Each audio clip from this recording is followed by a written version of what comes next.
Oh boy, oh boy, oh boy. It's time for our daily dose of Asmongold. My favorite political commentator on Twitch.television is what I would say if my brain was completely metastasized. Well, we have this dumbass. I've seen this account before. MAGA. What's the likelihood that this dude's a weirdo lolicon? Well, got the fucking lolly PFP, so that tick tick tick, ding ding ding. Asmongold understands politics better than 99.99% of all political commentators and advisors in the entire country.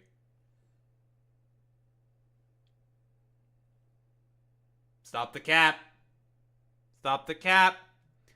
Young white men don't give a damn about your portfolio losing a few percent if they can't get a job or make any real money. What the hell don't people understand? Trump's approval rating rises 4% in the last week, up to 53% approval per JL Partners poll. Well, okay, here's the thing. The full effect of these tariffs have not taken into effect yet. Just you wait until those prices start going up, up, up, up, up. I wonder what they'll think once, or what Asmongold will think once those tariff prices start to really take their toll on the wallets of average Americans. Will he be singing a different tune? Well, we'll have to see. But what's he saying here? If I recall, this was like an interview sort of given by JD Vance earlier, talking about the consequences of globalism. And I find it very rich that JD Vance, acolyte of Peter Thiel, keep in mind, went to Yale because of Peter Thiel. Keep in mind, Peter Thiel, the sort of fucking weirdo techno feudalist tech bro billionaire, who's sort of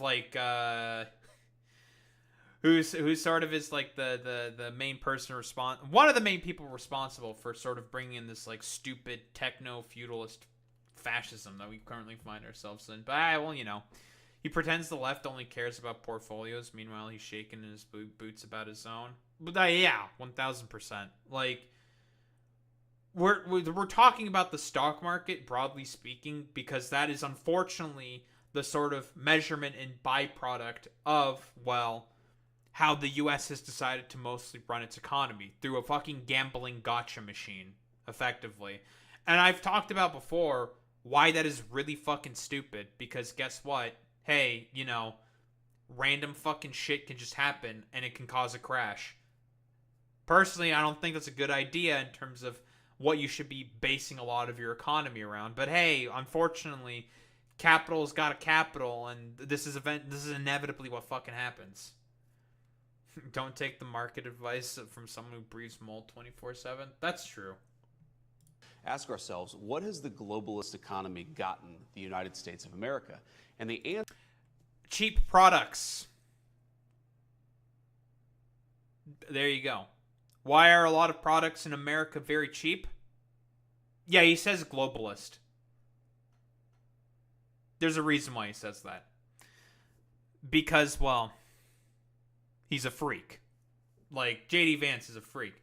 The globalist economy, or the global economy, the global supply and trade routes that the current economy operates off of, have gotten Americans very, very cheap products. Why can you buy a TV for so cheap? The global economy.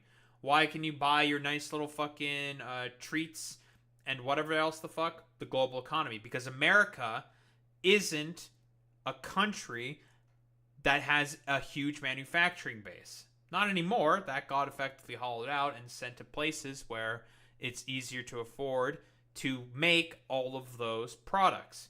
And there haven't been effective transitionary steps put into place because, again, a lot of the people who did this, they don't really, who helped catalyze these things, didn't really give a shit. It's all about, portfolios and market shares overall. Didn't overall put in a lot of the measures in place to have an effective transition from a manufacturing base to a service/tech economy, because that's what the United States is now. a service/tech economy. Provides a lot of services and, other shit like that.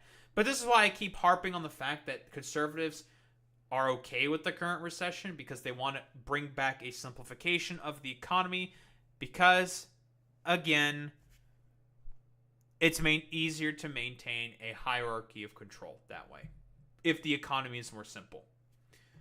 Anti-globalists are like people afraid of indoor lighting in the 1800s. That's true, Skeptomaniac. Answer This is exactly it. Is that you ask this question to an average person, go to Walmart or Target and ask this question, the answer is nothing. No, the reason why Walmart or Target is able to put in such cheap, sort of rudimentary products as they are able to is because of the fact the global economy exists. Immediate fucking question. Do you really think that America is in the position in order to be able to manufacture basic goods like clothing? Do you really think that the American textile industry, when these tariffs get fully put into effect, without the cheap shirts or dresses or jeans or whatever the fuck that comes from Bangladesh and other Southeast Asian countries, do you really think that there's going to be a base of labor who's going to make those cheap products? It's not easy to make textiles, make clothing. Do you think Americans would want to do those jobs? Ask yourself that question. Because this is why this is really stupid. Oh, we're going to bring back everything into America and have everything be only made and manufactured in America. No. Do you really think that your average sort of fucking entitled, fat, lazy American is going to be the one who wants to make a shirt? Who wants to go into the looms in order to make that shirt? Because that's how they do it in Bangladesh. Or in India. That's how they do it. They get a bunch of cheap laborers who are willing to do the job because there's nothing else for them to do. And they at least get some kind of a pay.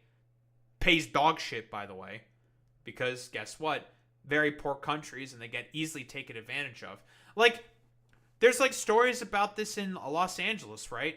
Boy Meets Mindy, you can attest to this. There's sweatshops that exist in LA. They exist. You can attest to this, Boy Meets Mindy. You probably have heard about them. Do you really think that Americans are going to want to do this sort of hard manual labor? I doubt that. Fashion district sweatshops. What do you think American Apparel did? Exactly.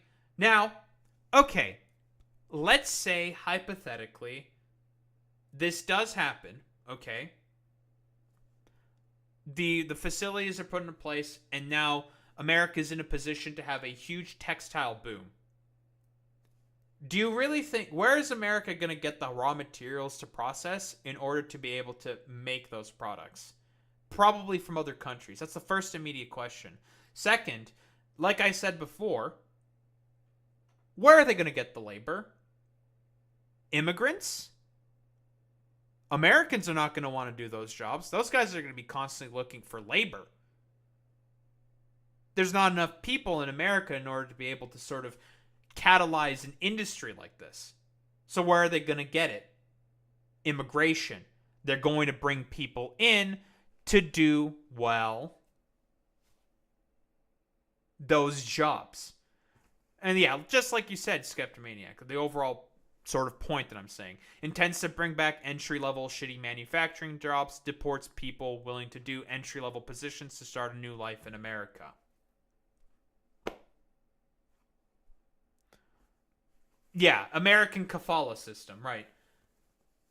I ask you people this because I know these fucking stupid dipshits are going to come into the comments being like, well, what do you mean you're supportive of the globalist economy? How dare you? I'm asking you this question to you people directly. Do you really think that any natural-born American citizen is going to want to sit at a table with a loom sewing shirts for like 12 hours a day? I don't think so, personally, because that's how it's done. That's how it works in Bangladesh. And if you do, those shirt prices are going to go up, up, up, because the quality of the material is going to be better. And it's not going to be as cheaply made, which means prices will go up anyways. But you're going to rag on the globalist economy. Okay, dude.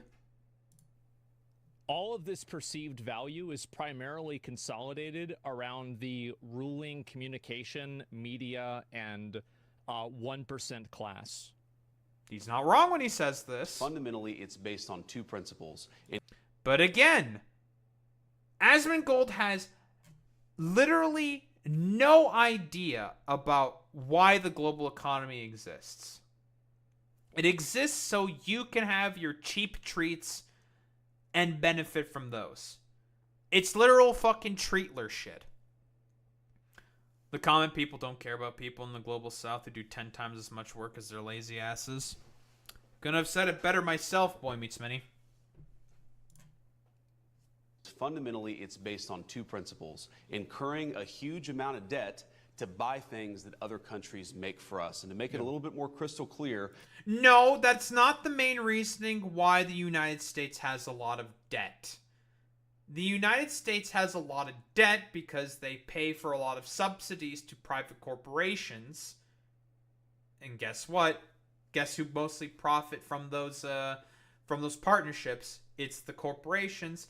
And also because the rich are the ones who are mostly and who have benefited the most from a lot of different tax cuts throughout the decades.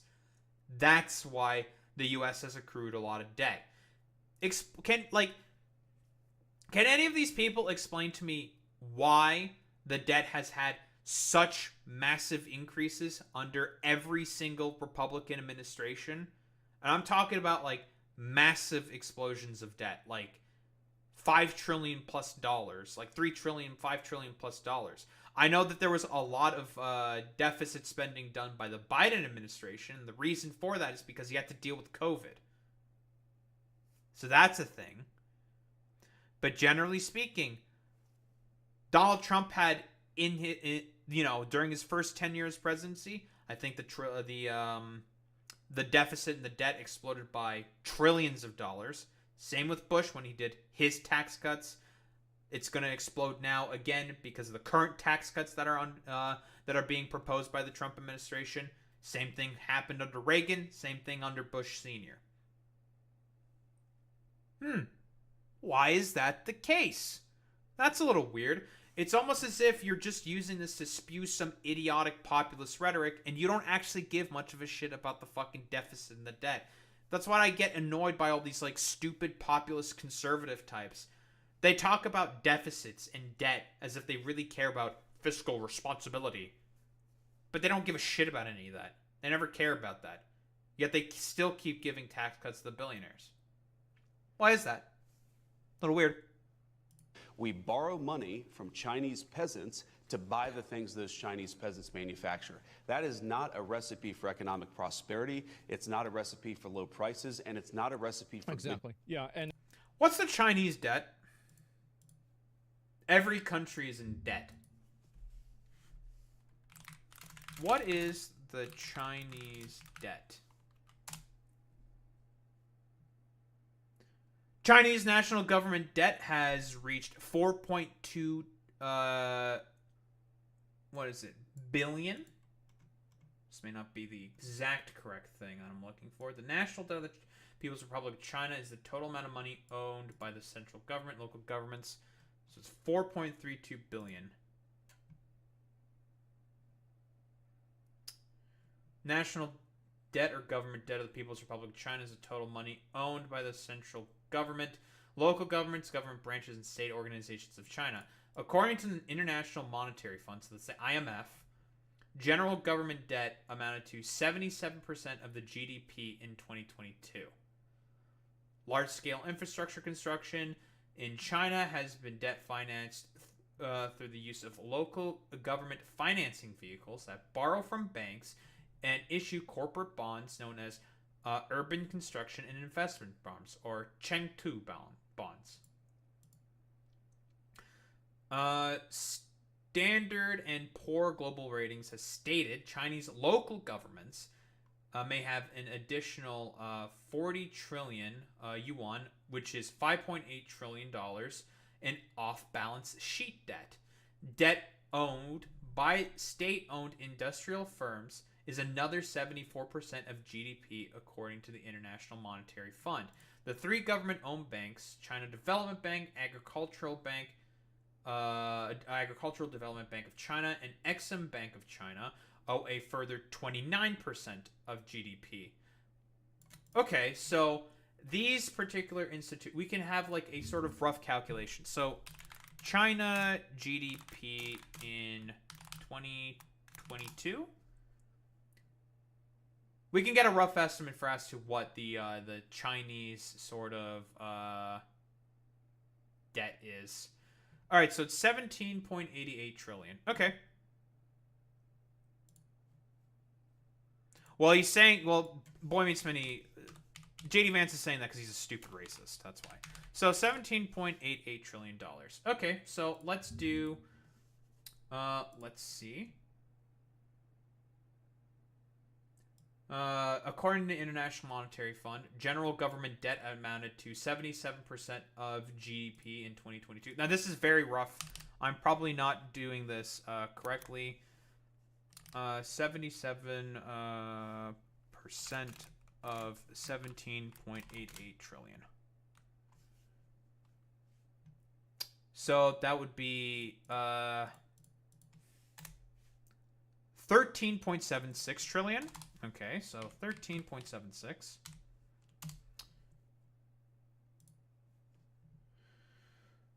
Let's see. Debt owed by Chinese state-owned industrial firms is another 74% of GDP. Okay, so 74%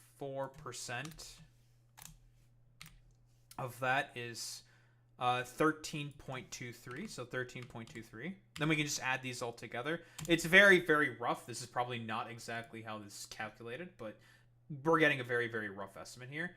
29%. From the three government-owned banks. So 29% of 17.88 is about 5. We'll just go with 5. Easy number there. Okay, so these are from the broader sort of like immediate things that I'm seeing from Wikipedia. If we add those three numbers together,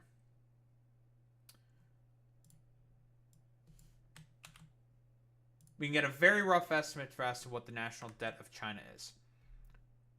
$31.99 trillion. So about $32 trillion.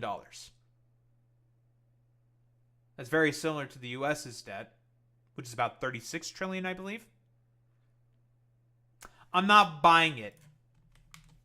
Now, of course, is this being exactly calculated correct? Do we have the exact same sort of like, do they have the exact same sort of systems for us how the U.S. is calculating debt in comparison to whatever else? Every country is different, blah, blah, blah, blah, blah. No, I'm probably not exactly correct. I'm just operating off of this very, very sort of rough number. But we know like how much what the GDP of the United States is. About 20 trillion or 20 some odd trillion. And what the debt is about 36 trillion. We can operate sort of under the same base assumption that China's sort of national debt is rather similar. So don't come at me with like all this like stupid fucking debt bullshit. Like governments spend and borrow money all the fucking time, and every country is in debt in some way, shape, or form. This is not just a unique sort of like United States problem. And it's not like it's not beneficial for an average person here in the U.S. if they can't get a job.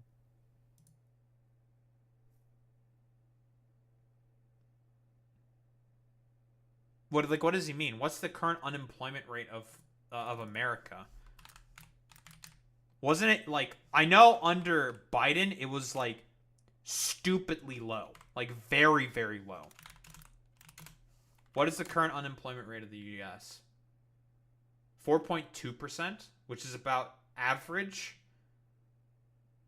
Still quite low unemployment rate. Unfortunately, because of capitalism, there's always going to be an unemployment rate because there must always exist a permanent underclass of labor for people to be able to, well, hire. That's how it works. Do you want to know the places that have 0% employment rate? Or 0%, not employment rate, unemployment rate? Slave states. Because guess what?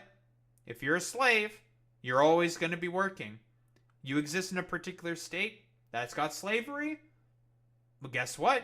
Looks like you're going to be doing hard manual labor in order to build, I don't know, a tower somewhere for your fucking slave dictator. Uh-oh. And by the way, that's like the same sort of meme that like any economist will do all the time. It's like, yeah, it's impossible to get an area or like an unemployment rate, any country to have that at 0%. You can't do that. It doesn't work. Especially under capitalism, there always has to be a labor pool. A pool of labor that a state can pull on in dire situations. That's just commonplace. How do you think it worked in World War II? Why do you think all the women went to work? It's a labor pool that the US was able to use when all the men went off to fight. Crazy, I know. And so, and you see it here, right? I mean, this is another example that you can take a look at. Is that so this is an example of kind of what I'm talking about, especially with stocks. Is that from 2019, the year before COVID, to 2021, real average incomes per family have grown by 13%. This is a very large growth. This very large growth hides substantial inequality. And this is the problem that a lot of people that are in media don't understand, is that they don't understand why when you're showing a graph that says the economy is getting better to an average person, they think the graph is bullshit. And the reason why is... So he's not exactly wrong here. He's not inaccurate when he's saying this. But again, it's not because of the globalist economy. That's not the reason why people are not feeling good about the economy. People aren't feeling good about if we're talking about the objective measurements of what is a successful neoliberal economy, a rising stock market and low unemployment rate are generally seen as broadly successful metrics. That's not how average people feel, obviously. They need to be able to pay their bills.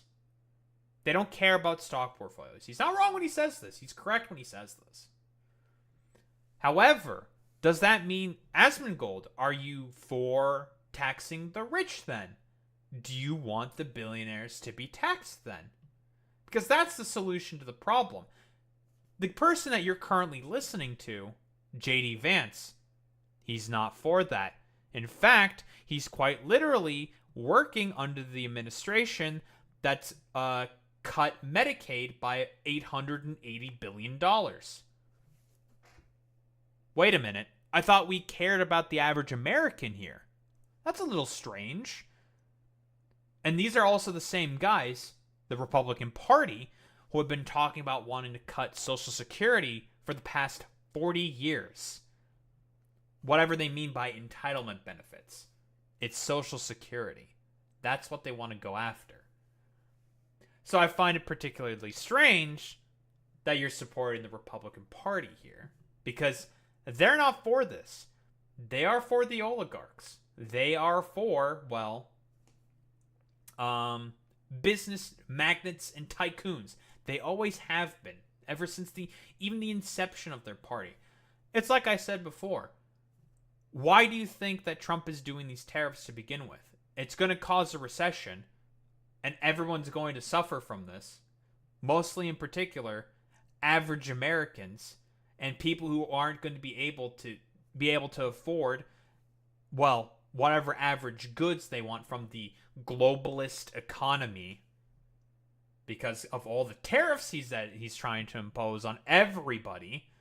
Because guess what? Like I explained earlier, this is why Americans benefit heavily from a global economy. Since the US is so ridiculously rich and has so much money, they can easily afford to have an import economy because they can just import things that they need. It helps ingratiate countries to them. It has benefits in terms of soft power and everything. It's not about national debt. If you cared about the national debt, you would not be supportive of the party that has always increased the national debt by trillions every single time they've been in office. With the examples I laid out earlier. Bush with his tax cuts. Trump with his tax cuts. Reagan with his tax cuts. And you would also be for, I assume he's probably for this, cutting on military spending. But given some of the attitudes that you may have on Yemen, I don't know if you'd be for cutting military spending. Unless you want to talk out of both sides of your mouth, then fair enough. But that's just a conservative staple. They love talking out of both sides of their mouth. Is this very large growth hides the substantial inequality. The bottom 99% of real incomes grew by only 4.1% from 2019 to 2021. That's 2 years. Who was in power when that happened, Asmongold? Who was in power? Oh, it was Trump, and he didn't really do much about that. Of course, part of that is also because Biden eventually came to power, 2019 and 2021. Probably could be a bit of an anomaly there because of the fact that COVID happened. But I'm assuming, does this report go into that? I'm curious. Does it go into that? I can't really see the report all that clearly. It's kind of blurry. While the top 1% grew by 46.6%. So the target growth hides substantial inequality. Hence, top 1% families captured 75% of total real income growth per family from 2019 to 2021. So that was like the overall sort of like huge like corporate consolidation that happened as a result of COVID because a bunch of businesses failed. They got snatched up by private equity. Ben Jordan goes over this in his video, talking about why the Fed did particular things they did during COVID. Private equity came in, bought up all those assets, stripped it for parts, and, well, ditched the rest. Sold whatever they could off. This is a problem with private equity. It's a problem with corporations, well, owning more and more shit. That's the problem. It's not because of the national debt or the globalist economy, which is what JD Vance is saying. He wants to put it, he wants to scapegoat it on other people because JD Vance is not interested in tackling the actual solution, and that is, well, private equity and the billionaires. They're the problem, not Southeast Asian countries or African countries that mine rare earth minerals or whatever the fuck. They're not the problem. The problem are the billionaires. I guess three in a way. But while the top 1% grew by 46%, the top 1% of families captured 75% of total real growth per family from 2019 to 2000. That's all the PPP loan stuff, right? Fun exercise for everyone to do. You want to see like what your how much your congressperson got from PPP loans? Fun exercise for everyone. You could look that up. 2021. The top 1% income share reached an all-time high of 27%. I think that people don't understand what these numbers are. You want to talk about Chinese peasants? What about the American peasants? The rich got richer. They got richer in an astronomical level. The data sounds boring. I want to listen to my favorite streamer be dumb match.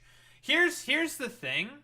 He's not saying anything ridiculous. He's not saying anything wrong, to be honest, which is why I'm not really saying much of anything right now. The problem is the reason why people don't broadly understand this is because, guess what? No one talks about this shit because the billionaire class are the ones who own the fucking media. Billionaires are the ones who currently own the media. They have the sort of vestiges of power, so they're never going to talk about any of this stuff. And JD Vance is a stooge for the billionaires. Peter Thiel acolyte. So maybe Asmongold is genuine in this. I don't think he's being, like, ridiculous or inaccurate. He's being led astray by the Republican Party, by this populist right-wing messaging. Because what JD Vance is saying, he's lying. He's full of shit. He probably knows what the actual problem is.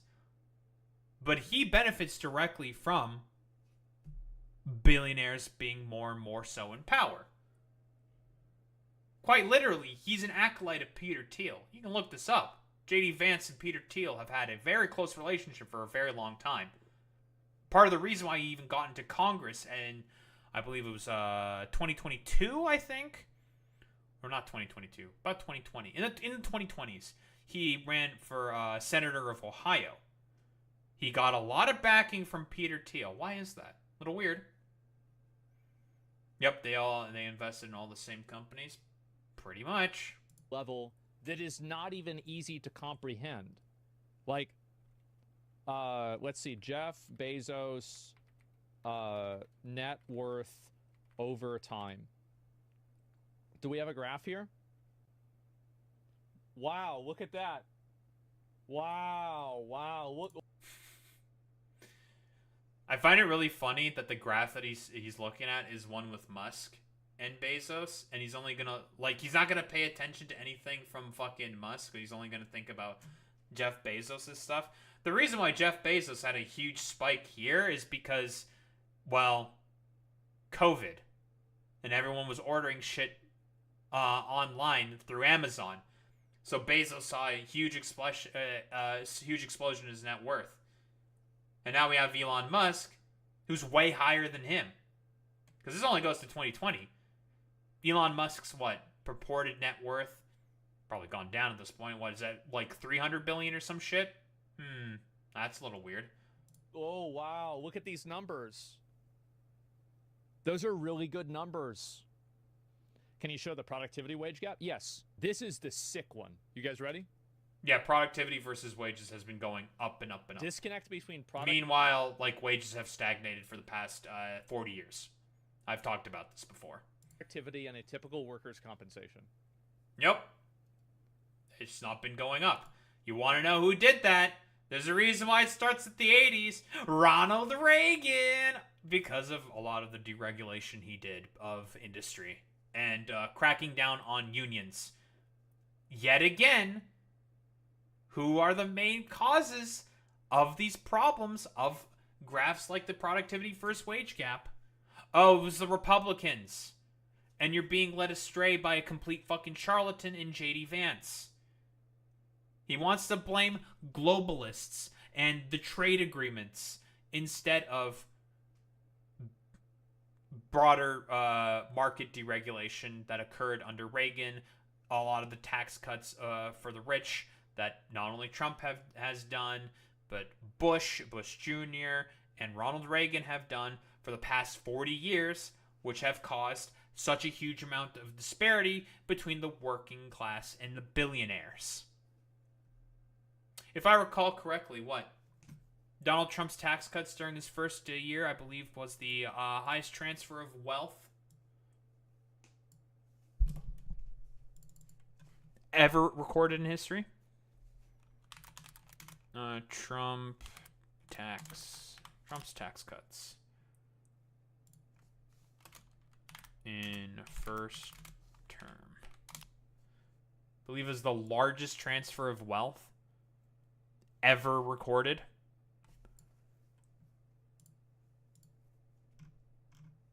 And we can even go over the current tax cuts that he's proposing as well.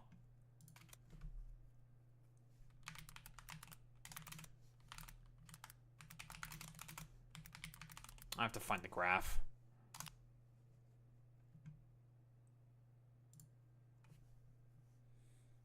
Center on budget and policy priorities.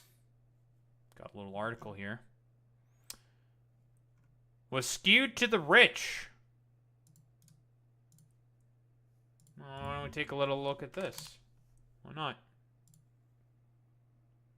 We can see who really benefited. Households with incomes in the top 1% will receive an average tax cut more than $60,000 in 2025. So these were the Trump tax cuts in 2017, compared to an average tax cut of less than $500 for households in the bottom 600%, according to the Tax Policy Center. As a share of after-tax income, taxes cut at the top for both households in the top 1% and the top 5% are more than triple the value of the tax cuts received for people with incomes in the bottom 60%. Well, there's plenty of other shit we can talk about as well here. I believe also the schedule, if I recall correctly, they're trying to make these tax cuts permanent. So these exact cuts that we're talking about, they've been kind of implemented. It's set to basically expire this year. So for the past 8 years, the top 1 in 5% have received an average tax cut of more than $60,000. They've been receiving this. But no, the main problem is the globalists. Not the corporations, not the billionaires, but okay. From what I recall correctly, they passed the tax cuts, and it was set to go into effect in 2025. Obviously, the Democrats didn't do anything about it. And I know that what they're trying to do right now is they're trying to make these exact tax cuts permanent. Because they are set to also be, well, not received anymore. This is their one tax cut that they're getting. Right. Okay. That's how it works. Finance and tax policy has always been really annoying. Always hated that shit.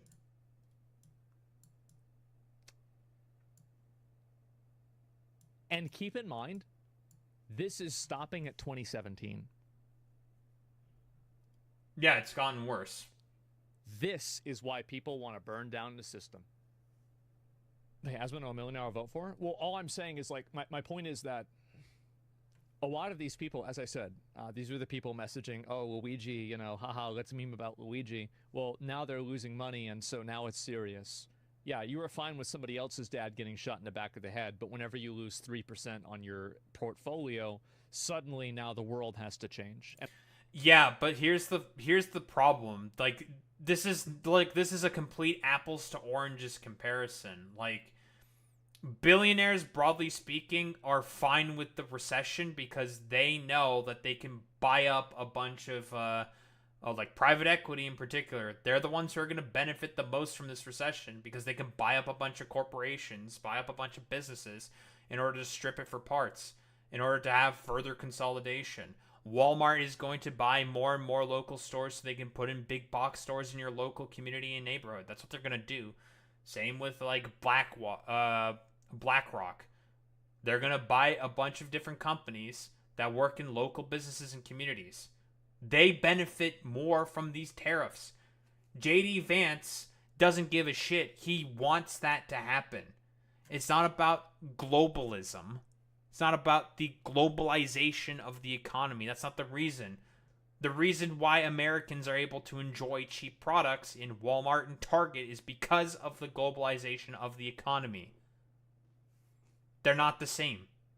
And won't somebody think of the companies? Anyway, I'm going on a bit of a tangent. Do you guys see, after you look at these graphs and this data, the reason why Americans want to burn down the system? Do you see as clear as fucking day? True. The state's not doing It's anything. So obvious. Congress isn't doing shit. Ponder the graph. They're just, I mean, it's corporate capture. The problem is the corporations, and JD Vance isn't doing anything about it. He works explicitly for an administration who's going to exacerbate the fucking issue. Like, is this why he supports the fucking tariffs overall? Because, like, billionaires are gonna, like, lose some shit in the short term, but they're gonna be able to have, like, more corporate consolidation right after? No. That's not the reason why, like, they're pissed. They know they're gonna have the, they know they're gonna have the corporate, they know they're gonna get the consolidation that they want. That's why they're okay with this. They don't give a shit about this. They can weather this storm. Warren Buffett, I think he himself literally said, like, this has been, like, great for the market. Like, unironically, the one of the greatest supposed investors on the fucking planet said, like, yeah, this is fine, actually. But, yeah, the benevolent billionaires are going to be what saves us. Like, it's... Because here's the thing. In terms of, like, the sort of reaction that the average person is having to this, he's not wrong. The problem is that the main person that he's listening to right now, JD Vance, he doesn't actually give a shit about this. He doesn't give a shit about the average American. The only reason why he's going along with this is because, guess what?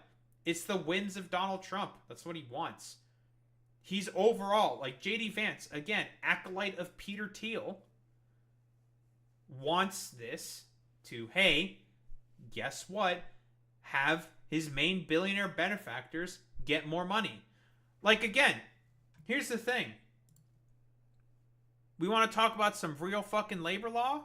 Sure. Also, it benefits Asmon. He's not going to lose much. That's true. Did JD Vance support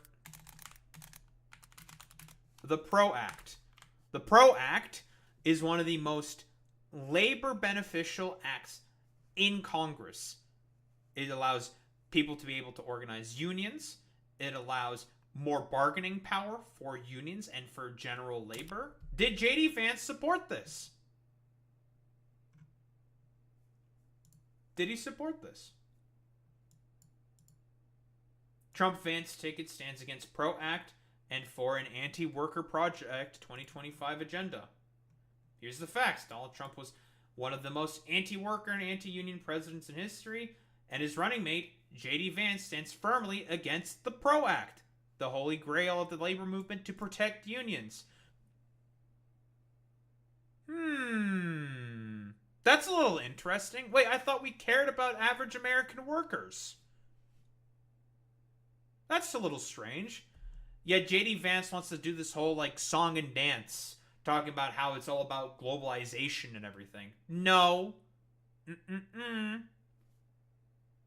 He could give less of a shit about that. That's a little weird. Vance has consistently opposed the PRO Act. Vance also voted in favor of a resolution to strike down the NLRB's updated joint employer rule, which would have given workers more leverage in organizing at companies. That's a little weird. Wait, why does my heckin' super wholesome populist conservative, why does he hate labor so much?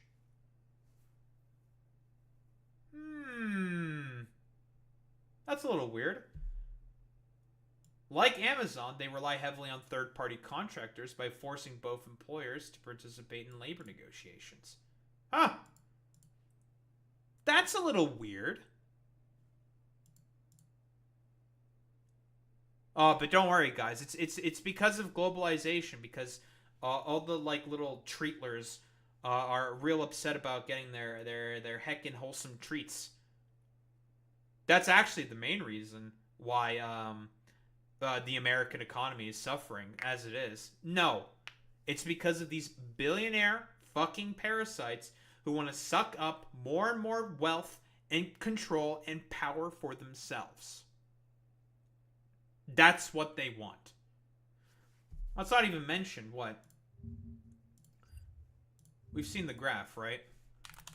Trump tax cuts graph. 2025. We've all seen this graph, right? This is the more recent tax plan. What he's going to cut Social Security into Medicare for all. Into Medicare for this. Former President Trump has offered several tax proposals, which are all included in these estimates, extending the temporary provisions in Trump's 2017 tax law that will otherwise expire at the end of 2025, right? So right now, it is currently in place. Don't know why this said it's about to go into place in 2025, but it's a little weird, but it is currently in place. They'll otherwise expire at the end of 2025, except for the $10,000 on the SALT deductions, which Trump says he would not extend. Exempting certain types of income from taxes. This is the broader thing that he said. Reducing the corporate tax rate from 21% to 20%. And then further reducing it to 15% for companies that make their product in America. Whatever the fuck that means, because that can just be complete fucking bullshit. Repealing tax credits enacted as part of President Biden's Inflation Reduction Act that provide incentives for the production and use of green energy. Something that would be a boon to the economy. Imposing a new 20% tariff on imported goods, which with a higher rate of 60% for goods from China. So this is a little old, but hey. My Linux laptop is US assembled with foreign components, not exactly all American. Because, I mean, here's the thing. You can't assemble anything completely all in the US. The US just doesn't have the resources for it. They have to be able to import in certain raw materials. They just have to. Because certain things you just can't get in the US, and that's just how it is. But hey, this is the current tax proposal. Look at that. Big cut for the top 5%. And guess who has to pay more? Asmongold is in here. He's in the richest 1%. He gets a cut.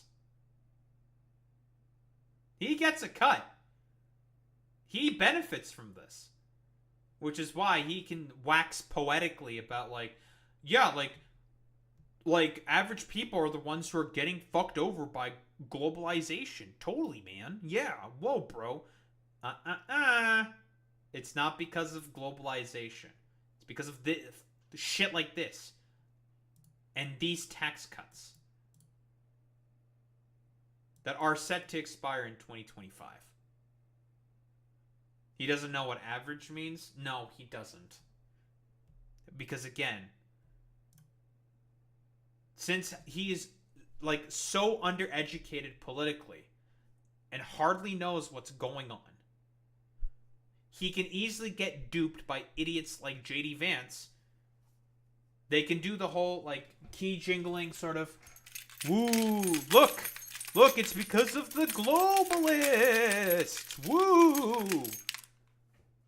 It's all because of the globalists. When in reality, no. It's because of these initial cuts and shit like this. All of these cuts to the fucking richest 5% who have all been done by Donald Trump and the Republicans. The current administration that's in power. It's not because of globalization. That's a scapegoat. That's meaningless. The tariffs aren't going to help with that. It's going to make everything worse. Products will go up in price because guess what? Import taxes, which is what tariffs are, affect the consumer the most. Because think about it for literally 3 seconds, okay? It's so simple. That country isn't the one who's paying the tariff.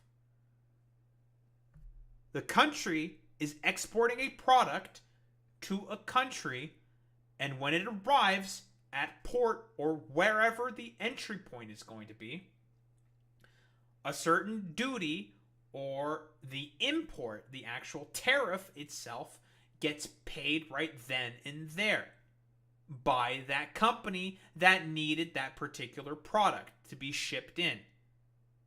And because the company had to pay for that tariff, guess what they're going to do? They're still going to put their product together, put it on the market, and guess what? Since they had to pay for that tariff, well, their profit margins are now going to be cut up on. So what do they do to try to compensate for that? Increase the price on that product because they need to recuperate the loss from the tariff. Which is why, guess what? Guess who has to pay the bill on the fucking tariffs overall? It's you. Not the corporation. It's not the government. That's not the government that's exporting the product. It's the consumer. It's you who has to pay for it.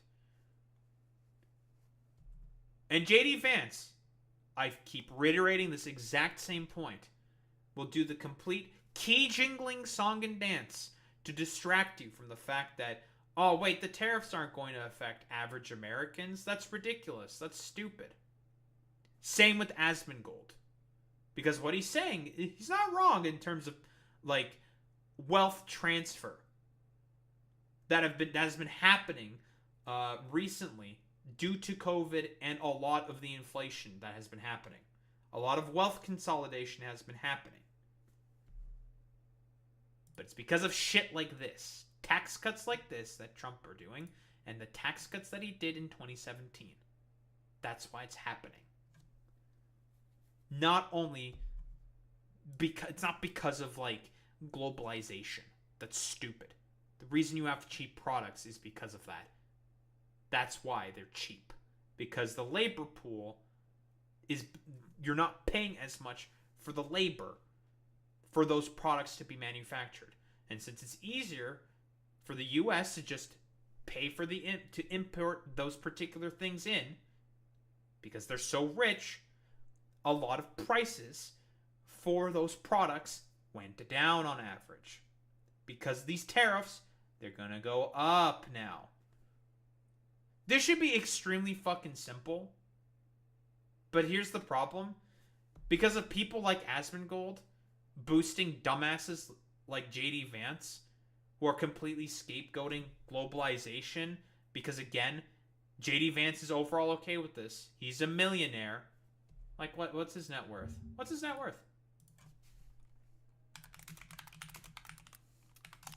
What's his net worth? Forbes estimates JD Vance's net worth is around $10 million. Wonder where he got all that money from. $8.2 million.